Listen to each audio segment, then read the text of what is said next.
Hello out there, Foxes fans, and welcome back to another edition of the U.S. Foxes podcast, coming to you live from the United States. Only two parts of it today. The west side, we got the California boys represented with myself and Mr. Chris up in Del Mar. What's up, Chris? How you doing, Matt? How you doing? Nice to see you again. Oh, well, I just played some golf and had some nice brews, so I'm feeling a little bit better about the result than I was yesterday. But that's a little, just a little oil for the machine. But we're also joined by our friend Jason, dear co-host Jason. How are you, my dude, in New York? Doing good, man. I could use a little bit of that California sunshine later to Are cheer you a me little up. So hungover today, still from yesterday? it was a rough day for several reasons today, and Sure. certainly the the latest result did not help matters. I'll say that too. So would have been good to be on the golf course with you today. So we'll have to get out and play soon. Very soon, man. Very soon. We'll make that happen. But yeah, you got to find something to keep your mind preoccupied after a result like that. Chris, just take it away, dude. Your thoughts. We spent the day together at the beloved Bluefoot. The day started out great. We got a new hook system to hold the San Diego Foxes sign. So you're More not in killing place. yourself, Matt. Well, after last week, we had a wind incident and it knocked it to the ground mid-game, and I thought that was maybe a precursor for the result. But we started out really strong, Chris, and then from there it just went downhill. Just help our friends out with your thoughts on the match that was at Stamford Bridge. Okay, I'm going to be a glass half full guy for this podcast. I'm going to look at the positives from this. I'm going to try and not be negative Nancy like I was last week. So, Okay. Positives. I thought it was our best performance of the season. I thought that we were aggressive at times during the game. I thought that we moved the ball quickly at times, which was great to see. I thought we created chances, which is something that we've not necessarily done very much of in the first three games. Highlight Justin, Barnes were fantastic down that left-hand side again, building that relationship is getting stronger and stronger. And that battle between Justin and James was like fantastic. It was like almost, Gareth Southgate must have been watching that and licking his lips going, they're two of my boys that I can possibly take to the World Cup. In terms of the selection, I thought it was kudos to Rodgers for trying something different. I think that's a positive way of looking at it. I thought Soumaré, whilst not show-stopping, he did a good job. He disrupted the play a little bit. Dennis Pratt is not really a right winger, but again, in that first half, he did a job. He tried to cover when Timmy was overlapping. And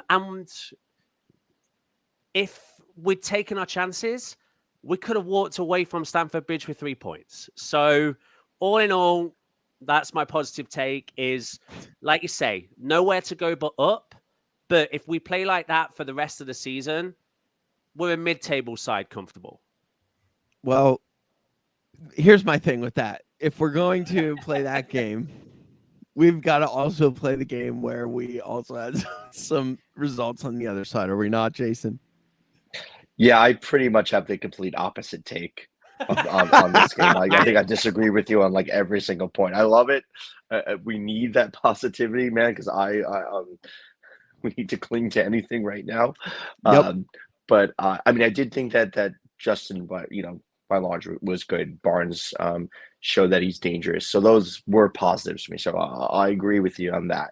I also thought that Yuri played very well as the game went on and was helping us create a lot.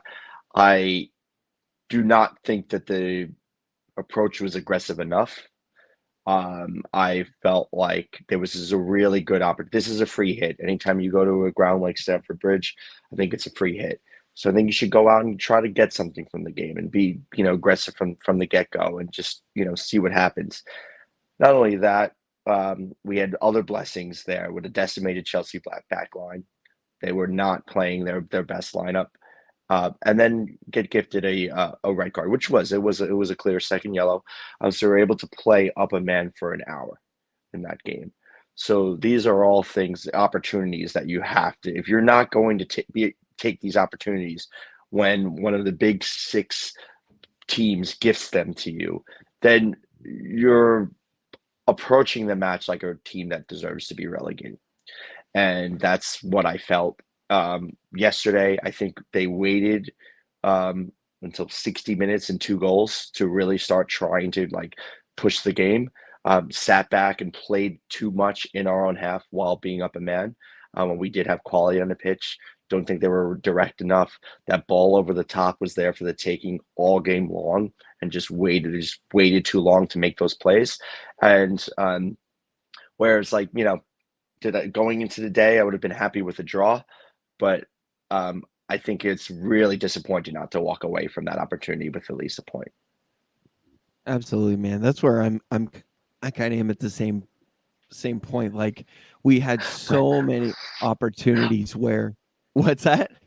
I'm just saying though, like, I just loving seeing Chris over there smiling in the sunshine because honestly, Mate, like, yeah, this has got to be the only way to even get through this. And I might seriously. have to just like take my medicine and just like pump the positivity, man. So I do really appreciate just that goodness and the positivity that Jason, you're giving to us. you're that guy. You're like the guy, the devil that's sitting on my shoulder at this moment in time, just whispering me the truth. Like, yeah, if I want to be negative on this, I've got a bazillion things written down right here, and basically it all goes through the manager and his decision making.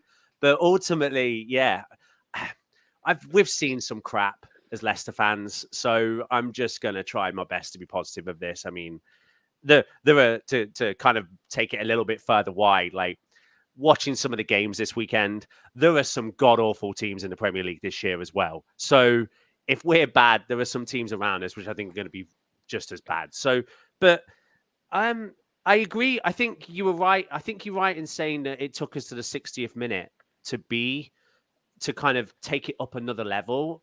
But is that not a confidence thing that we're just not getting that from the manager? Like, he's not going in and geeing the boys up and saying, hey, this is here for the taking. I mean, what in the hell he did in the team talk at half time beggars belief, because we went in with Castagna having that golden opportunity, and then 2 minutes later after the break, we go one down.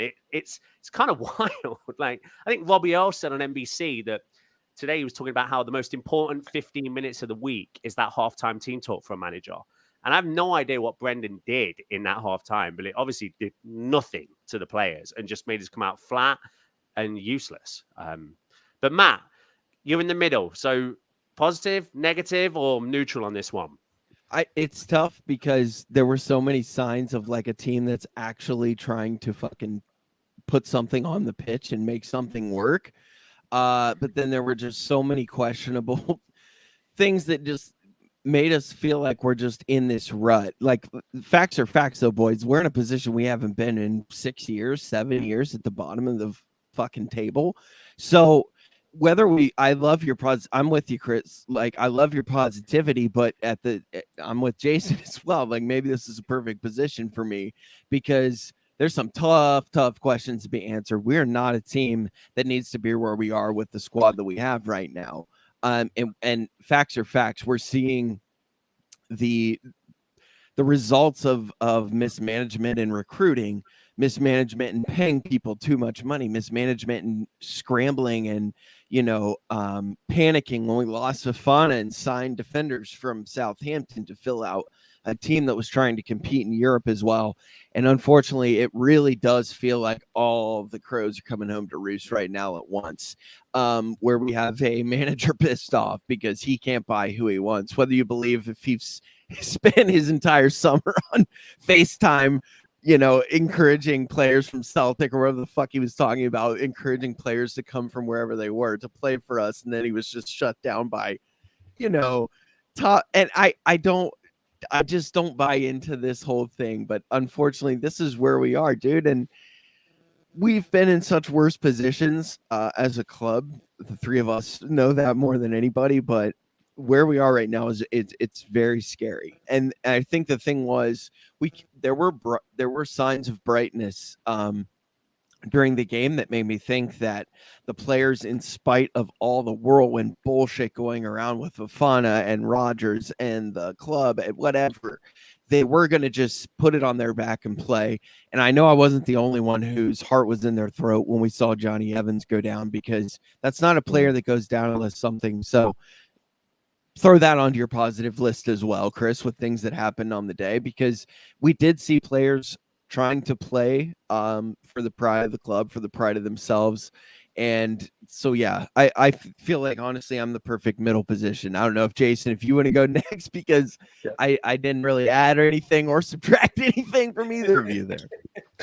Yeah, I will say that I did want to spend a bit of time and like kind of talk about Johnny Evans separately, because I think that was a real special moment, and he really showed that he is a captain, and he looked like he was in pain the whole game, and he just kept battling. At his age, I mean, if that doesn't inspire the rest of the team to like do something already, I don't know what is. And so there's a problem. There's a confidence issue. I think you're right about that. Um, and we talk about like the old times and some of the crap that we have seen in the past. So this kind of seems light in comparison. But this could have been a real opportunity to kind of take a page out of an old Leicester team's book. Jordan, my brother, was one of the co-founders of New York Foxes. I think he made a point that was, I think I wish I hadn't read when he texted me, because it was disappointing that we don't really have this attitude. I think let's say this were the old Martin O'Neill days, and we're going to Stamford Bridge to play a Chelsea team that's actively screwing with us, actively trying to unsettle the player, constantly like setting us up with low ball offers, getting a player to not show up to training, just actively screwing with us. A guy like O'Neill would have gone in front of the camera after the lineups were announced and just said he's completely disgusted by the way Chelsea are doing their business. And this is like no way that like no other team in the league should have to be put in this position. And it's just complete bullshit by them.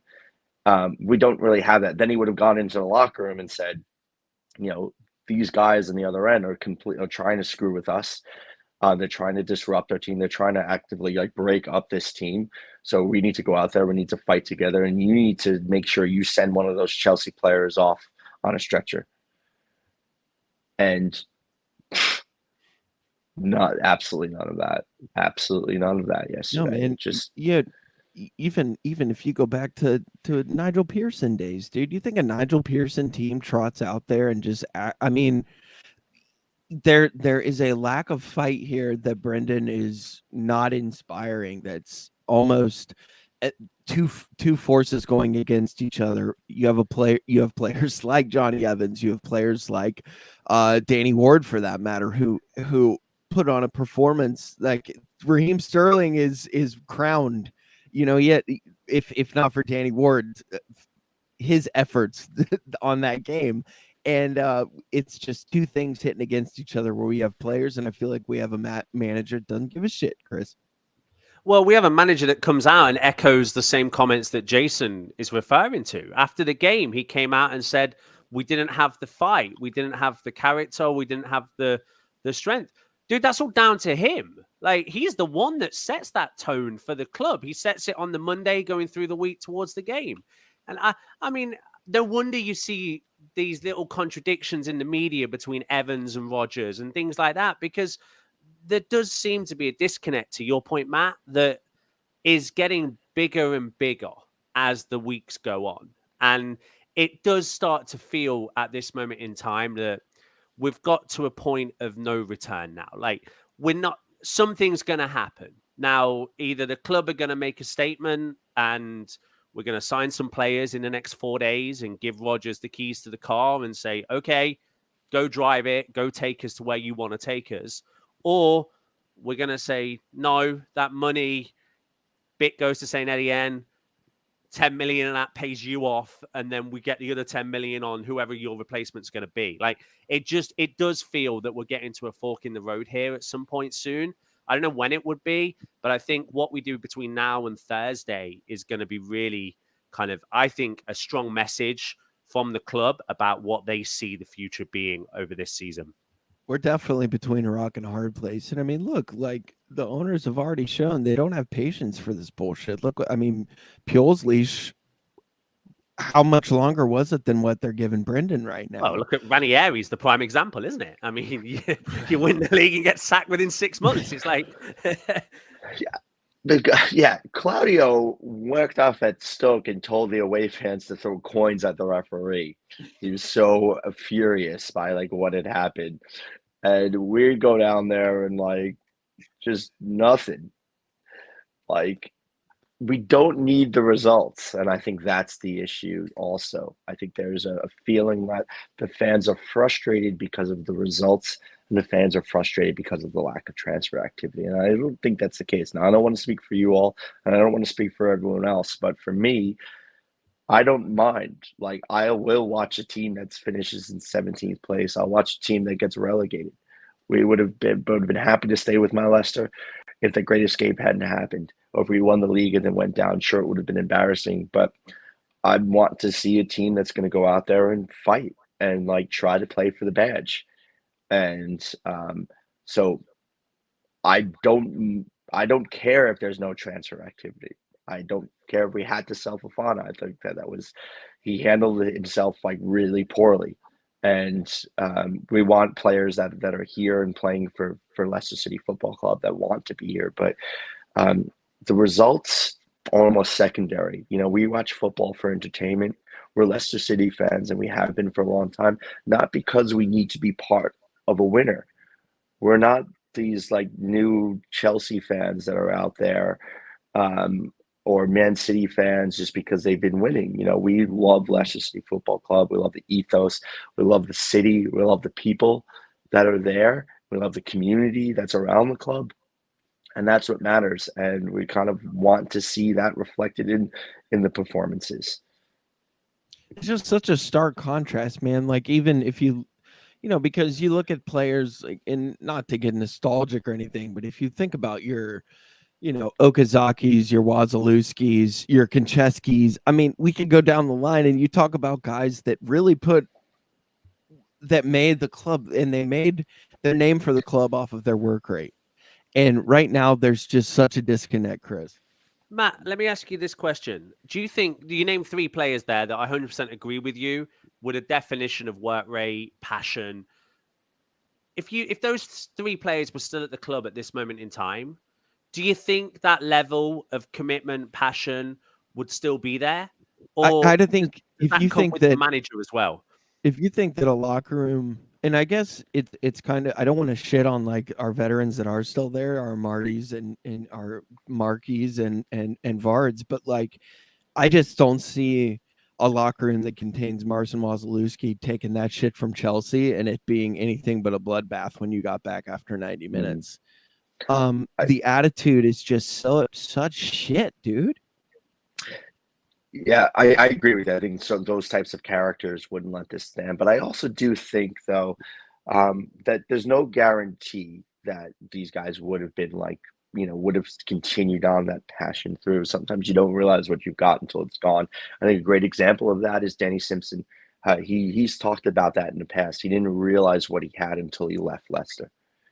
And he wished he would have stayed for another season because he realized like how special the club was, and you could hear it when he was doing co-commentary at the Stockport game. Like he couldn't even like. Pretty good. I loved it. He like wonderful. He was living and dying on every single kick of the ball. He like was reacting like a fan before like the play-by-play guy would even finish his thought. Like every penalty he's like celebrating or like being upset before the commentators even said what happened. The guy is living and dying. Like you can see like how much he still loves the Leicester man. And you know what, it wouldn't be bad for like to have guys like that kind of around the team a little bit more. I wonder if that's still the case, because with the team moving to Seagrave, they're a little bit more like isolated, and they may not be around these guys where like Taggart and Steve Walsh and now Danny Simpson and these guys, and Matt Elliott are probably a little bit more around the stadium and less around Seagrave, and probably the Birch as well. And I think those guys and their attitude and their love for the club is contagious. And I wonder. I don't know if this is the case. This is just me just thinking out loud, but I wonder if the players are not being exposed to kind of those types of characters as much as they used to be. Well, obviously, Danny's got an extra love for because he was in a tough spot career-wise when Leicester, really reached out from him. It was QPR, right? I believe where Danny came from at that point, and he was having some rough stuff and failed at just Manchester United before. Yeah, and he locked down that right side for us. Obviously, the rest is history. So love seeing club servants. We've seen Nuge come back with a chance now in the commentary booth for us. So just does your heart so good, and it's a reminder of what this fucking club is. Like, it's a small community of hardworking fucking players, and that's our identity. And here we are. Well, maybe you've just hit the nail on the head. Maybe we've just gone away from that identity. Mhm. Maybe the fact finishing 5th 2 seasons on the bounce, winning the FA Cup has instilled this. And then I think it's great that we're forward thinking and aggressive, but at the same time, maybe we've just gone away from, like you guys have talked about, that sense of identity and what we are as a club, as a community, as a fan base. And I know, glass half full again. Maybe this is the way that we reset everything and we humble ourselves and we can be great. And when we're great, we're up there fighting for the Champions League. But you've got to remember, to your guys' points, that we are little old Leicester. And if we are garbage week in and week out, we're not going to end up 12th. We're going to be bottom of the league like we are at this moment in time. Yeah, I think you hit the nail on the head there, Chris. And for me, I think the goal of the season at this point is simply to kind of revive the culture around the club. And sure, some new training, new signings, and new blood help with that. But there's kind of needs to be those reminders about like what Leicester City Football Club is all about. And so hopefully we start to see a little bit more focus on that. And hey, if it's going to be difficult with the squad that's there right now, then focus on the fans then and get the supporters behind you. I mean, especially now that Forrest is back in the same league with us, and we're having man, what a gut check of a spot where you are as a club when we actually have a rival back in the league that is performing and spending fucking money comparatively to where we are. So this is a perfect chance for us to really, kind of smack dust in our face and remind ourselves of who we are as a club and get back to that culture. To your point, Jason. Chris, do you want to bust into? I know we jumped ahead, guys, a little bit and covered Chelsea ahead of our cup result. Do you want to cover the earlier matchup during the week during our Carabao Cup result? Oh, do I have to, Matt? That was. I mean, yeah, dude. It's because it So really.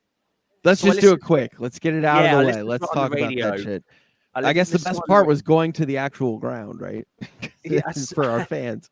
Yeah, for the fans, I think it probably was. I mean, it didn't. Penalty shootouts are fun, I suppose, and when you win them, it's a relief and a sigh. But I mean, yeah, when you win them, thanks to your side was second strong. string goalkeeper, it's that an was especial relief. The side was pretty strong. We had players that were, as we talked about last week on the podcast, when listening back, I thought both Jason and Jim were making great points when they were talking about how we've got to give some of these players who are competing for that 11 the opportunity to get game time and to get match fit and just get up to the speed of the game. And I thought the Stockport was, when you saw the lineup, you were like, okay, this makes sense. He's playing some of those players that you guys referred to last week who could get a bit more game time, get up to that match fitness and be pushing ready for Chelsea at the weekend. And we were garbage. I mean, absolutely garbage. We've talked about on this podcast for years how when a team sets up in a low block, we might as well just give up and walk off the pitch because we just don't ever have the ability to break down a low block. And they set up, they had a low block. And of course, 3 years later, we're still suffering from the same problem of just passing it sideways every time, not getting through the block, not breaking the lines. And the result is we go to penalties. But I think it was just, we got lucky. That's all I can say. I mean, you can imagine what the narrative would have been if we got dumped out the cup by Stockport and then we'd lost this game in this way. I don't know if Rodgers would still be around. Like, I think the narrative because we won is a little bit different. But yeah, Matt, I mean, it was just garbage, mate. Absolute garbage. I honestly, yeah, to your point, man, it's embarrassing. We've seen that also what we've seen over the years. We play down to shit competition. There's just something that comes around, and then you throw in the fact that the locker room's uninspired and nobody knows what the hell is going on with the transfers. And Fofana was unsettled, obviously so unsettled at that point. Everything was being talked about in the media, and so really, I know you said lucky, but we got to give credit where it's due to Daniel Iverson. The kid makes three penalty saves and literally saves our ass from so much fucking embarrassment. Can you imagine the headlines, and just the mountain of shit that would have just compounded on everything had this young man not taken the game by the nuts and done what he done. So props to Daniel Iverson, and props to the boys for knocking home some shots. Jason, your thoughts on the result? And obviously, we keep going through. We haven't played a second round in a while, and that we're off to a rocky damn start. Yeah, from what I can tell from listening to the game, to the broadcast, yeah, obviously there was no televised broadcast of the game. From what I can tell from listening, is that it was a pretty poor performance. I think the highlights for me were the Danny boys. So Daniel Everson in goal, making those big stops. Those were some fantastic saves. I did see the highlights. And then Danny Simpson, man, in the booth, I gotta give him a lot of credit. Like he actually made that entertaining for me. It was just so, I don't know why I got such a kick out of listening to him. I hope he comes back and does more games, man, when they play up north, because I was texting you guys during the game. I'm like, I didn't know who it was at first. I'm like, who is this guy? He's just living and dying on every play. Like, which player is this? Until someone told me it was Danny, because I didn't catch the earlier part of the broadcast, and I was just getting a kick out of listening to him while I was working. So Danny, man, thanks, man. Thanks for making those couple hours a lot more enjoyable. And then after the game, they were talking to him in the studio, Taggart and the guys. And then he was talking to them after the game, and then he was just suddenly disconnected and just left, and we're wondering where he went, and didn't get a chance to say goodbye. It was just Danny, man, just thank you, man. Thank you, man. I think we all needed that. We all needed that. It was awesome. I'm just glad the man's still getting it done. And yeah, I'm with you. I hope he gets some more chances, because that was classic having him around. The other highlight to me was I was following the penalties from Rob Tanner on Twitter. And Tanner says the Perez miss. He gives it the implication that the thing's heading towards the moon. He's like, Perez has skied it over the bar. And then literally out of the stadium later, there's a guy videoing it behind the goal, and he about gets wiped out by Perez's penalty. It was like, hang on a minute, what game were you watching? Yeah, Tanner, man, I love you, but I'm just wondering what you were trying to do to Iona there, man. Does Tanner have secretly this hatred of Perez? He's just trying to let everybody who wasn't at the game think that he's just blasted it to the moon. Skied it into the street, and then kicked a kitten on his way up the pitch. Yeah, definitely. Okay, so moving on, we survive by our Danish teeth, and move on to the next round there, which decent matchup. Great draw, man. It's let's go for it, man. Let's go for a little cup run. The Elite Cup is a great trophy in our club's history. We've won it several times. Won it in the 60s, won it twice with O'Neill, and it's the last trophy in a domestic set that Barty, Albrighton, Amarty, haven't won. So could be it, man. This could be the chance to finally complete that set. We've got another great draw. We've got some big teams playing each other early. So this is setting up nicely. And this would be a really wonderful thing for us to get our fans back into Wembley. And we have some revenge against these assholes. Like, let's be straight. Yeah, We're man. embarrassed a few years ago, Chris. So what are your thoughts going into this draw? Yeah, I mean, if for those that are new to Leicester City, we lost in the FA Cup to these guys in what we call in the UK one of those third round upsets, or one of those just big dog comes into town and the underdog, David versus Goliath, and here comes David and he over. So yeah, I mean, when I saw the draw, I was like, well, firstly, fantastic that we've got a home draw, which is gonna, I mean, twofold for the home draw. Firstly, it puts your mind at ease a little bit. But secondly, as well, for the smaller teams, the revenue they get from the cup competitions is key for the survival of the lower leagues. So the fact that we can share our gate with them, and we can that can set them up financially for the rest of the year, is what domestic cup competitions are all about in the UK as well. So that's great. Yeah, I'm looking forward to the next round. Like Jason said, I think the fact that teams are playing, some of the big boys are playing each other, and also given the way the Premier League is and how competitive it is, you often see rotations from the big sides. You've got teams in Europe who often who are deprioritizing like we did last year. So yeah, I think we've got a great shot to keep moving. And again, like you said, this cup means so much to our history. It's that opportunity just to reset and go at it and get that identity of Leicester back. It's Absolutely. a ticket into Europe also, during what will be a difficult league campaign.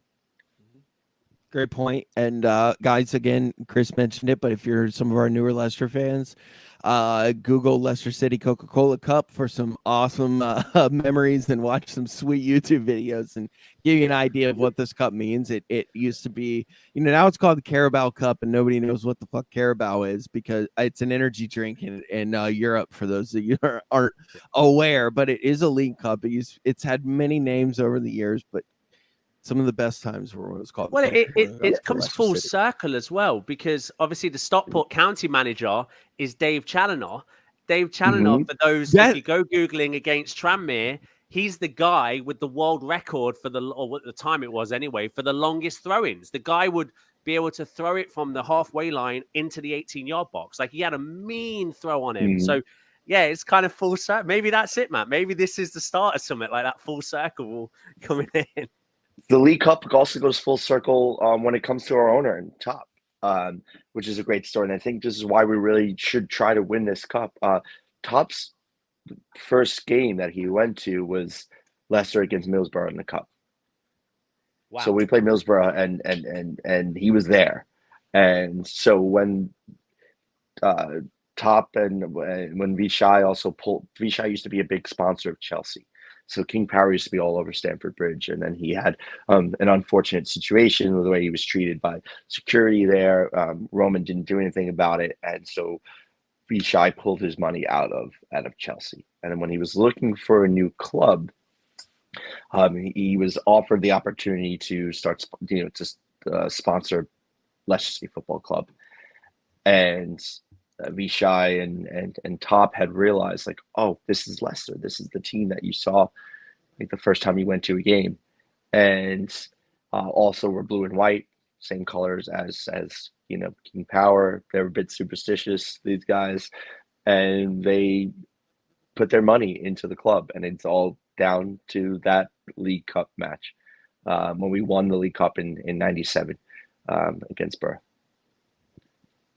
It's fucking crazy, man. Like, wow, man. I mean, when you put it in terms like that, and you start to think about how long you've been watching the club and how long, Top's been watching the club, and you realize just how intertwined his ownership with, at least for you and I, Jason, I know it's integral to everything about, really, even before we even knew it, what we love about this club. And I mean, right here behind me, really, like this is the glory years, and what we love about this club, Chris. So you guys want to move on? Let's go on and look ahead. Obviously the cup draw was great, and we'll cover that more going on, but some pretty big matches coming up this week, especially on Thursday. Manchester United Yeah, Chris, take it away, bud. Okay, I'm gonna be level set on this one. I'm gonna be level set on this one because I always fancy us against United at the KP. I think recently we've had a very good record against them. I mean, last season was fantastic. It was a great performance, a great result. United are having, I think, secretly probably the best transfer window of the, not only in the terms of for their club. I mean, they've overspent. I think some of the prices are ridiculous, but I think they're getting stronger as a side. And some of those players that we could take advantage of last year, like Fred and McTominay in the center of the park, who we could dominate, they're only playing one of them now. So I think United come. It's always a good game. I think it's always the fans are always up for it when United come. It's always there's that so much history and nostalgia with just the name Manchester United. It's such a global name that it's going to be a big night under the lights at the KP for the first time this season.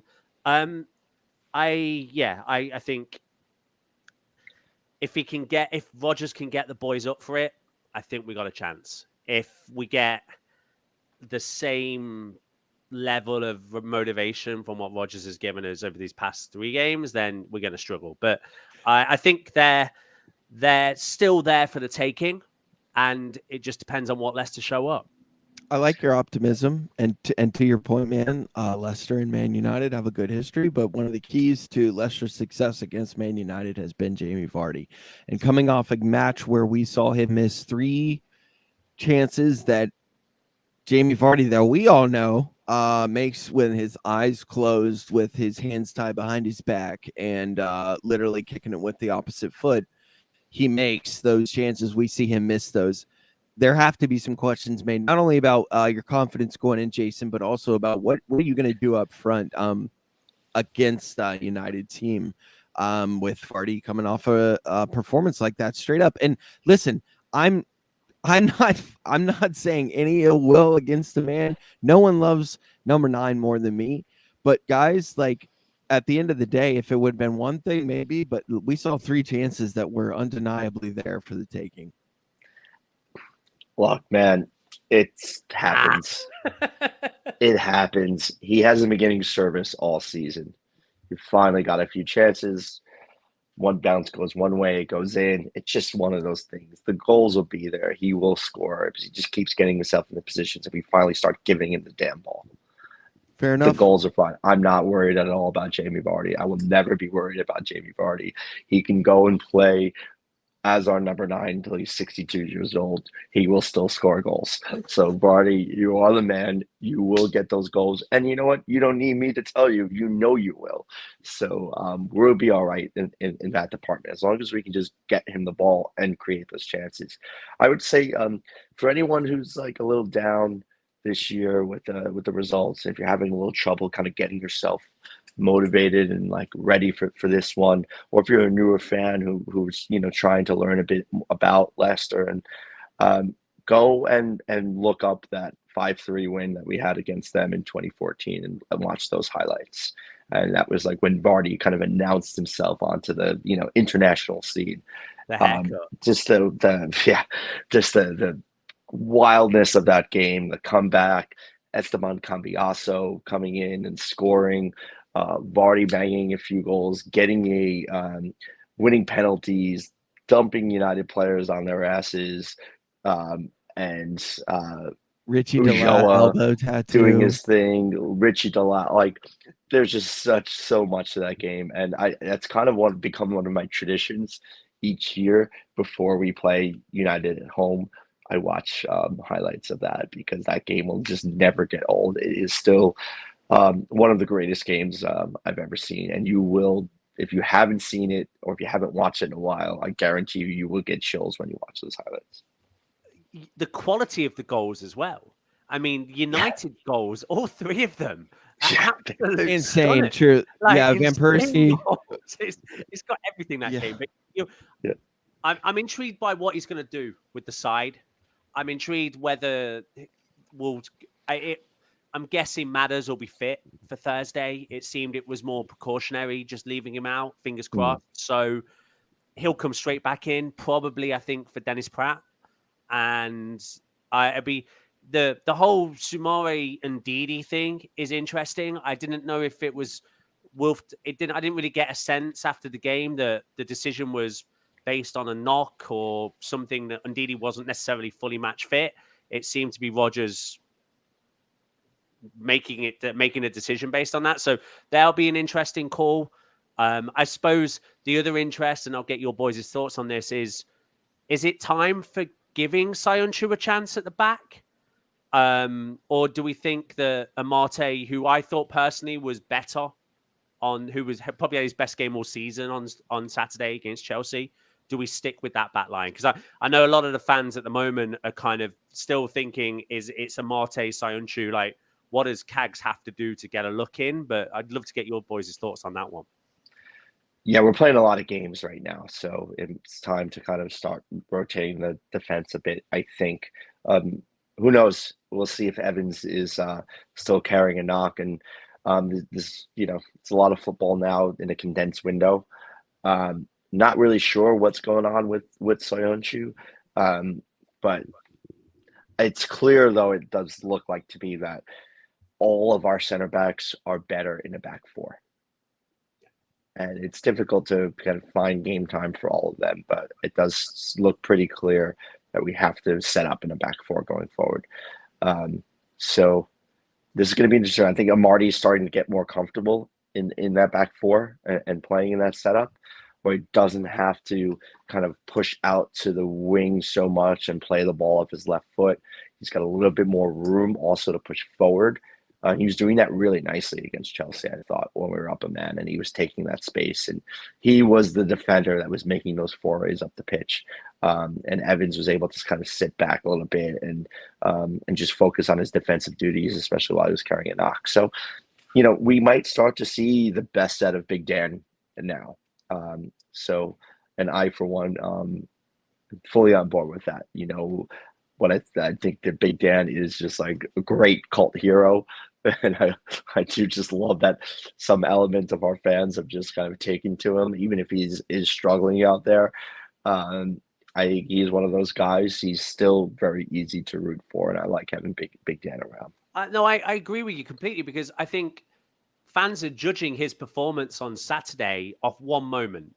Yes, you could argue he didn't close Sterling down quick enough for the goal, but if Sterling takes that shot and it hits Dan's boot 99 times out of 100, it's going left, right, over the bar, out for a corner. Someone else is, or Danny Ward's catching it. It was just one of those freak incidents where Ward was just completely misfooted. He couldn't do anything about it, and it just lobbed into the top corner. It's like, if you're taking that out of the game, like you said, Jason, Amate was great. He was positive going forward with the ball. He was, to your point, he was very much always thinking going forward. And that's what we really want from our centre halves, is to push the ball forward and not just play it sideways. So, I'm with you. I think Amate's done enough, I think, to keep in the side. And look, Amate didn't give away the ball in the middle of the park with that led to that goal. Another thing, guys, too, remember, no James Maddison against Chelsea. And we've seen what he's done against Chelsea in the past. So we let's hang our hat a little bit on that. We stuck with them without our most creative attacking threat by far. So we didn't play with the best English attacking midfielder. Yeah, straight up. He is a huge loss. You cannot underestimate the loss of Maddison. But we were up a man for an hour, so hopefully he's embarrassing. So we should have gotten done better. But I really hope that this is just keeping him out for just kind of manage him and making sure an injury doesn't get worse, and that he'll be okay again for Thursday, because I'm sure he will be particularly up for this one.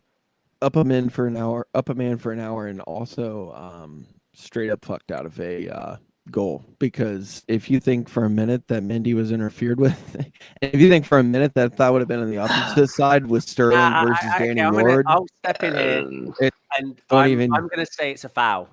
If you look at the the view from behind, Mhm. from looking at the corner, you can see Barnes with his arm around Mendy. And look, if it was on the other end of the pitch, we'd be pissed. That's if that okay. wasn't Okay, Because maybe he had his arm around Yeah. around Mendy like I will when I see you guys next. Like it was that strong of an embrace. Like I will do that to you guys, and then you'll be like, all right, if I were a All goalkeeper right, in that yeah. situation, it was foul. But that It will was come out of foul. love. That'll be from a place of love because I just can't wait to see you guys.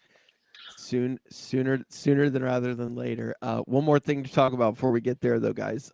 After the Man United match, which I think we've kind of covered up, and really we've said as much as we can. Hopefully, we get healthy, and we come through, and who knows? It's going to be a long week before Thursday, guys. As far as club news, and with this late transfer window, God only knows what could happen. There could be 3 more players before we play another match onto this team. So, or there could be no more players. So, which is honestly probably the more realistic option.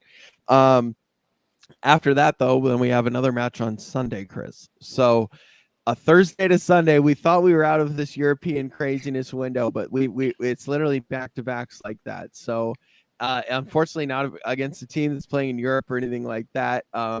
But what are your thoughts then heading into to Sunday's match? Well, this could be a certain dress rehearsal for potentially the next Leicester City manager. If you're that sort of person in the fan base, you may have that opinion going into that Sunday game. I mean, I mean, what can you say Brighton is about? who we're speaking of, Yeah, guys. Brighton. So, yeah. Yes. I mean, they're doing everything that you want to see from those sides outside the top 6. They play attractive, aggressive football.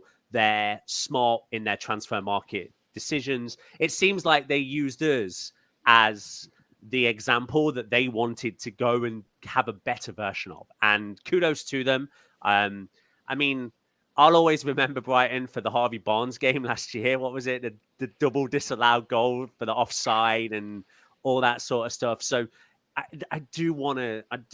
They're one of those teams that I'm always want to beat. But yeah, they play great football.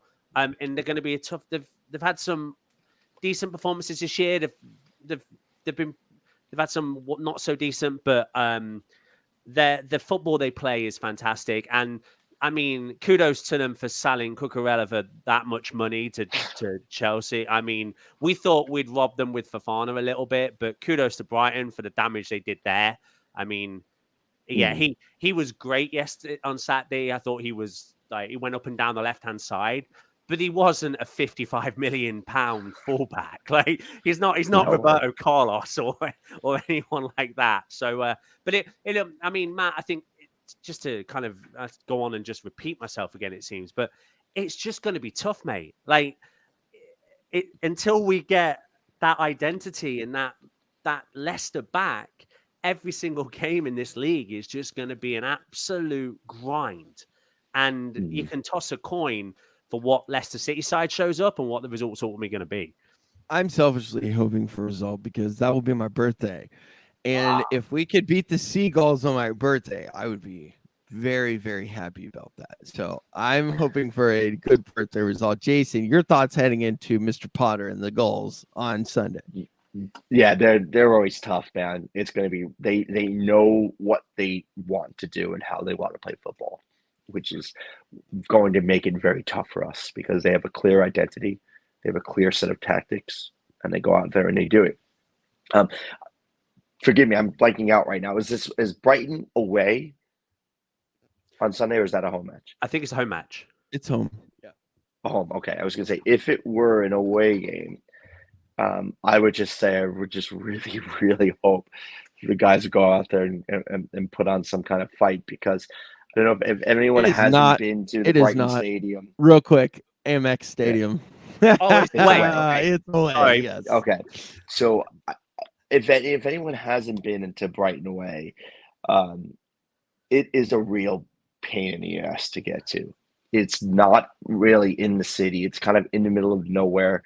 You have to take the train to Brighton, and then you have to get on this other special train that takes you like out to the stadium. So from Leicester to Brighton, it's a bit of a haul. That's a bit of a trip for fans to make, especially on a Sunday, especially with all of the mess happening with the rail service in the UK right now. So any fan that goes to that game is putting in a real effort to get there. and I really do hope that they're rewarded for that effort. We need it. We need some positivity. We need, like, if anything could be happening, like you said, we don't know what's going to happen between now and Thursday, let alone what's going to happen between now and Sunday with this club, Christopher. Um, I guess, like, heading in, do you want to hit up some of these? I know I sent you one of our correspondence, Ollie. If you have a chance to maybe load that, I don't know if it'll work. I sent it to you in the group chat there, but we can hit up the Twitter questions here. Philly Fox has asked, how would we best spend the Fofana money, Jason? Our boy CJ with the Philly Foxes is asking, if you had a chance right now, where would you put that money the Fofana gets? And honestly, how much do we get after? Because it's confusing, because I know some of it goes to Saint Etienne, who saw what kind of player he was before we did. Yeah, well, first, man, got to give CJ and the Philly Foxes like all the props in the world, man. And this is what this is all about. This is what this podcast is all about. Just like creating this lesser community in New York. We are all kind of like-minded guys, right? And in New York, my brother and I were like realize like every other club here has a supporters group, and where the hell is the Leicester City group? Okay, there wasn't one, so let's make it happen. Let's just do it. You guys found each other out in San Diego, and you said, "What the hell? Let's just like start this group and look at how you've grown and how many people get together for games." And then now Philly is doing the same thing, and they're getting great turnouts, and I just love to see that. So, Absolutely. that is to me, I think, what we're trying to do with this podcast. We're trying to do on social media, kind of like highlight what's going on. Ohio Foxes had a really good turnout too this week. DC Foxes, the MV Foxes is starting up, and they've had some great meetups and meetups lately. So I got to get that out before I talk about the Fofana money, man, and Absolutely. just give them all the props in the world. So love For you all sure. for what you do, and I think for the Fofana money, if we do, it's going to be difficult, right? There's not a lot of time in the window. Looks like we were able to get a decent amount of that money as a base fee. So it's the reports are looking like around 70 million pounds as a base fee. Um, Pretty certain that there's a 20% sell on cost of Saint Etienne. So any of the profit that we'd make on the sale, a chunk of that 20% goes to Saint Etienne. So that's not our money. So we don't net quite, the full amount. And then there was the add-ons that were structured into the deal.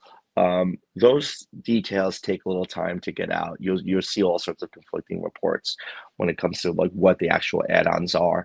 But generally, they're based on like bonuses that we'd achieve if based on the number of appearances he makes for Chelsea, based on Chelsea's like finishing position and if they win the league, or sometimes based on the number of international appearances that Fofana may make. But from all reports seems to suggest that we held very firm on this deal, and we were able to negotiate not only a very high fee, but also high add-ons that are very achievable. So kudos to the club. I think some of this not for sale narrative that was out there was just part of a very good negotiation by Leicester City Football Club. So well done on that sale. If he had to go, he had to go, and we were able to get some good money for that. So I think we're going to need another center back. I think that is time, and then a right winger. I think those are the priorities for us. We haven't really had the right winger we've been looking for since Mahrez left. We do need that in order to play the formation that we want to play and play the system that we want to play. And I think what's also good about getting this Fofana money now is we maybe don't need to hold out for every last penny on some of the players that we're trying to move on. And it might make those sales or those loans a little bit easier to negotiate. Now we're going to need to move quickly. There's not a lot of time in the window, but there is some money now to kind of try to make a last-ditch kind of improvement to the squad. Chris, how you spending it? Echo Jason's points exactly. And it seems based on what's going on in the rumor market, the Leicester are thinking exactly the same. I mean, Percy came out a couple of days ago and for the first time actually kind of gave options to what we would do following the purchase of Fofana. It seems like that Dortmund centre half, I I'm going to massacre his name. Akanji seems to be the guy that they've put at the top of the list. I think we might not. I don't think we'll buy anyone. I think it'll be loans. I think just because we've got 4 days left in the window, I think negotiations are going to be pretty tough in that 4 days. So it might be maybe a couple of loans in, but I think to echo Jason's point as well, hopefully this gives us the opportunity to get a few more players out. I mean, if there's those rumors in Spain at the moment about Perez wanting to kind of leave, if that's true, I mean, that frees up another squad space, but I would hope we'd send a defender is priority number one, and then a right winger if we can in the next 4 days. You want to find like a Nathan Dyer type to squeeze in there from Swansea. Well, all I will say is just keep looking out. Keep Leicester fans. League champion Nathan Dyer. Yeah, that's true. But I love it. Leicester fans keep reading the Bild, the German newspaper. They seem to be linking us with quite a few. There was the Cologne right winger, I think it was today, that came out in the news. So if we're going to get anything in, maybe we're looking into the Bundesliga and seeing what players are available. That'd be nice. And when was our last Bundesliga player? Was it Ron Robert Zeiler? Would he have been our last Bundesliga guy? Sealer, yes. I'm trying to think of who else may have come in from Germany since then. I think Soyuncu, but Soyuncu came from Germany. For sure. So yeah, that'd be cool. Ben Chapman, Chris, I'll give this one to you. He just asked straight up, should Brendan be sacked? I mean, you're just go ahead and just lay it out, man. Off Saturday's performance, and me and Jason may differ on this one again, but based on Saturday, no. But I think the next 3 games are I think through September, the Forest game, as I've always said on this podcast, is game, I think week 9 or week 10 is that Monday night. Like, Brendan, I think that it would be the ultimate pinch point. Very fitting. We're going into that Forest game still struggling, still bottom of the league, and we don't get a result, then I think he's gone that night or the next morning. But I think he's around at least until October at the moment. I think that's a fair catalyst. Jason, for us, a good line in the sand. Well, I hope. I don't want to see anything get to that, right? Where there's a possibility like, oh, we'll lose the Forest. But we've done that already under Rodgers. Not only lost, by them. Fucking embarrassed. When's the international break? Is that happening in September? I think we have an international break in September as well, the last round pre to the World Cup. So yeah, we did. I mean, there's also a pinch point there where you've got that 10-day, 2-week window where you can do something in that period as well. Yeah, I think there are 2 sets of considerations here for the club, and one is what they want to do in the short term, and if they have to make a change, and if that's to like immediately appoint the long-term successor, or just to find a caretaker until the proper target is out there. Like, I hate the talk about someone losing their job, and I don't want things to get toxic. They are getting toxic at the club. Rodgers does look frustrated. The fan base is starting to get frustrated. There's an issue with the culture around the club, so something has to change. If it does go in that direction, I just hope it's there's a mutual consent, and people do leave on good terms. I think you can fault the manager for quite a lot of things, but you can't take away the achievements that he has with us. Finishing 5th place 2 seasons is commendable. The collapses at the end of the season were not, but all in all, 5th place for Leicester City Football Club is fantastic. We sort of backed into a European semifinal, but hell, it was still a European semifinal, and we won the FA Cup. We went back to Wembley and got a Community Shield. So I just don't want to see kind of abuse being sent his way. But I get the frustrations, and I do think that something needs to change. And it's a tough one. It really is. But we need to start seeing some signs of life very soon.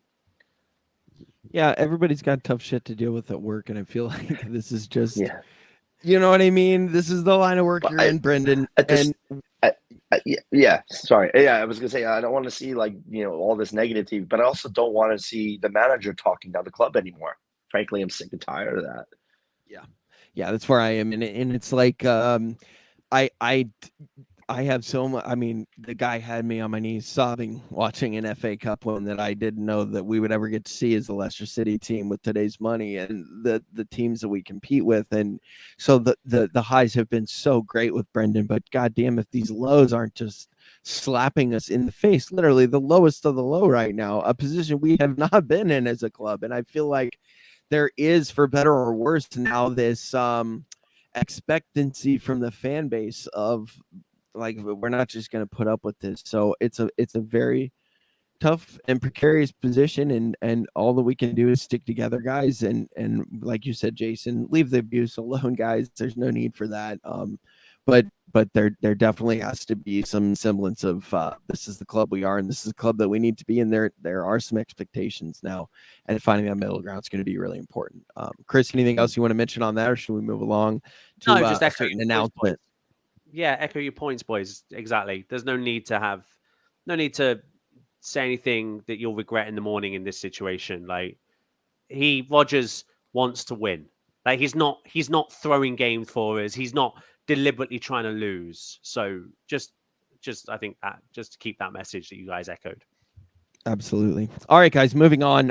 For our USA fans here, we talked a little bit about y'all earlier, but there was a major announcement made over the weekend by NBC Sports.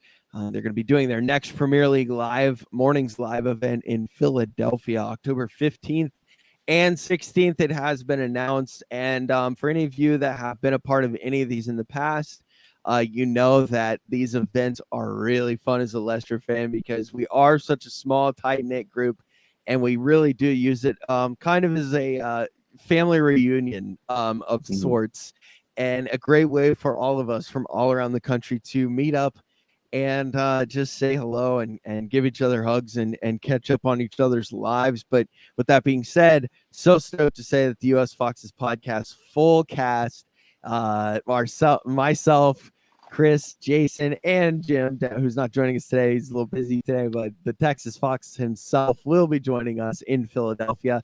And we're going to be having a hell of a time there. Chris, your thoughts on heading to Philadelphia in October? First time, Matt. First time. Well, first time. Excited. This will be my first NBC event, so I'm going in as kind of completely on the like. I've seen it live on the TV, and it looks fantastic. I mean, the crowd is always up for it. I think the photos that you guys have shared of the events that you guys have been to in Miami, last year in LA as well, looked awesome. So no, I'm really excited to head out east. It's always fun going on to the other coast. It's going to be cold, Matt. So I don't know. We're gonna have to wrap up. I think as like San Diego going to the East Coast in October, we might have to figure out where that winter Leicester jumper is. But no, I can't wait. I think like to you guys' point, Leicester in the US is very much a family, and it's great that we all can get together, meet up, have a couple of drinks, and just talk about Leicester. And I mean, the other beauty of it is that we're on our own. Where the Palace game is that weekend, I believe, which is the early kickoff. So no 4:30 for us, Matt. It'll just be a 7:30. So it'll feel like a 3 p.m. game for us. I'm so stoked.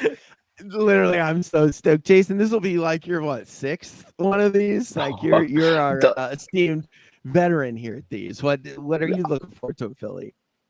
Yeah, I've done a bunch of them, and they're a lot of fun. I think because of just the way we approach these events. And there's a great moment from the meetup in New York City in 2018, where like during halftime, Rebecca Lowe and Kyle Martino and like they're all at the desk and kind of talking about the game during halftime, and all you hear in the background is just us, like the Leicester fan doing the Jamie Vardy chant, and just nonstop throughout the entire 15 minutes of the half. And we were chanting and just like bringing it like all game. And like fans from other clubs were like leaving their games to watch Leicester because of the way we were. And we're always loud. we're always, we're just out there to kind of make sure we all have a good time and make sure that everyone knows that the Leicester is there. And it's going to be a lot of fun. So I can't wait to see you guys. We have other friends coming in from other parts of the country. It'd be great to see the Philly Foxes at their home turf. It's going to be a lot of fun. We make it fun. Absolutely, and LA was awesome. I think my arms about fell off holding up the Vichai scarf. It got a lot of screen time. I was very stoked about that. And I think we had about 40 West Coast Foxes. We had them in from Washington and Arizona, LA. I mean, it was a great event out there. So yeah, coming to Philadelphia, it's going to be great. And not only is it going to be great because just getting to come back, because Philly kind of got ripped off during COVID. It was supposed to get there to begin with, but it's also coalescing with the emergence and forming of the Philly Foxes group, like you said, which has become a quickly growing group in our little U.S. Foxes family here. They've had some great turnouts recently. CJ and Ben putting in the work, and proud to announce that they're going to be hosting a U.S. Foxes party for anybody that is going to be making the trip to Philadelphia for the event on October 15th and 16th is the event. But on the 14th, that Friday beforehand, we have basically the closest bar to the event. It's like a 4-minute walk away from the event on that Friday night. We have the entire second floor rented out for nothing but Leicester City USA fans. There's going to be food, there's going to be drinks, there's going to be hugs, there's going to be laughs. So guys, honestly, anything that you can do, if you have to drive, bike, train, plane, whatever you have to do to get there, this is going to be such a damn good time for you to meet other Foxes. I know it gets lonely out there when you're surrounded, in wherever you are. Iowa, I see you listeners on our podcast, Iowa, Nebraska. I know you're probably surrounded by douches in your Man U and your Man City kits, and you're just like, man, it would be cool to have some friends. Come to Philly. Let's all get together. Let's all have some drinks. Let's sing these groups out of the damn event, and let's show them what it's like to be a Leicester fan, because it's going to be a hell of an event. So October 15th and 16th, get into town a little bit early, because that Friday night we are going to have one hell of a party in Philadelphia. Chris, how excited are you to meet the gang? On a scale of 1 to 10, Matt, 11. Cannot wait. Yeah, I mean, the fact that we're doing the fact that you guys, and kudos to the Philly Foxes and to yourself, Matt, like setting this up as a get together before the event, it's fantastic. And I think, again, it just highlights that sense of family and community that we hope to instill out here in big old America. That yes, it's a huge country, but we really are a tight-knit family. And I mean, we had fans that actually came from Leicester on a conference today. Yesterday, visiting San Diego, came and found us. Awesome.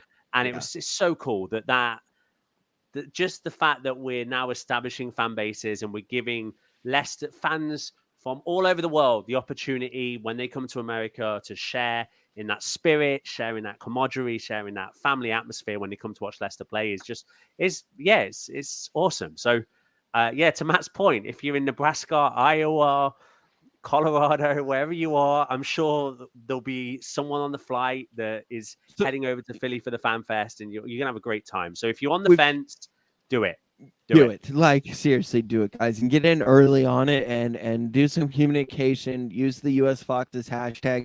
If you need to get together on rooms to save money, or whatever, like, make it as least expensive as you can. But I promise you, it will be worth it. We're looking at you, Michigan Foxes, Ohio Foxes. We want you guys, carpool, whatever the fuck you got to do. Let's get together and make this one hell of an event, and make this something that we all remember and we all can celebrate, because especially in a season like how this one's going, we're going to need each other and the sense of community that the Foxes have to keep our heads high. And Matt, I'll make you a promise right now. I'll be the glass half full guy. All weekend long, I will be the glass half full guy for you all. Fair enough. Boys, that being said, obviously Man United Thursday, Brighton on Sunday.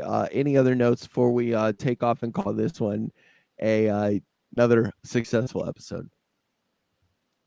Excellent. No, man, all I right. think you've got me pumped up and ready to go. So thank you, cool. man. This is a good, Chris started us off with some positivity. You're finishing off the episode with some positivity. Let's go on this high note. For sure, guys. Continue stay up to date with us on Twitter. We're going to be making announcements. We are going to be putting out an invite so that you can RSVP to the US Foxes party on that Friday before the fan event, so that everybody can get in. There's going to be food and drinks and just camaraderie and everything that you could want. But with that being said, stay tuned. And thank you, as always, for joining us on the US Foxes podcast. For Chris and Jason, can't thank you enough for listening. Share it, hit like and subscribe. We really appreciate it. And we will see you next time on the US Foxes podcast. Cheers, guys.